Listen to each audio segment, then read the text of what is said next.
अंकगणितामध्ये 5 अंकापर्यंतच्या संख्यांचे वाचन व लेखन घेणार आहोत। या ठिकाणी स्कॉलरशिप मध्ये कशा प्रकारचे प्रश्न विचारले जाऊ शकतात, तर संख्या दिल्या असतील तर त्याचा आपल्याला अक्षरामध्ये ओळखायचे, अक्षरामध्ये जर दिलेले असेल तर ती संख्यांमध्ये कशी लिहितात किंवा अशा प्रकारचे वेगवेगळे प्रश्न विचारले जाऊ शकतात।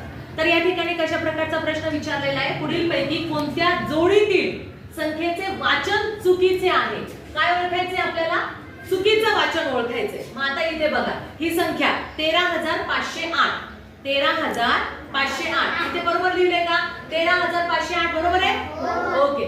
पुढची 30,911 इथे काय दिलेले आहे, 3,000, किती दिलेले आहे, 3,000 आणि हे किती आहे, 30,000 आहे, किती आहे, 30,000 म्हणजे आणि इथे लिहिले 3,000 म्हणजे ही जोडी आपली काय झाली, चुकीची झाली।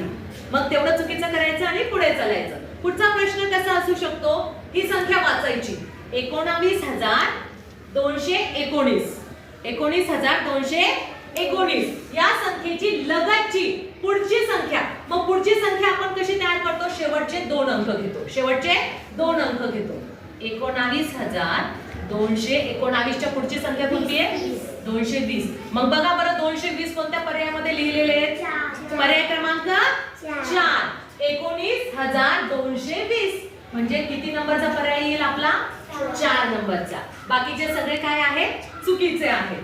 आता पुढचा प्रश्न कसा असेल, 25,000 ही संख्या अंकात कशी लिहाल।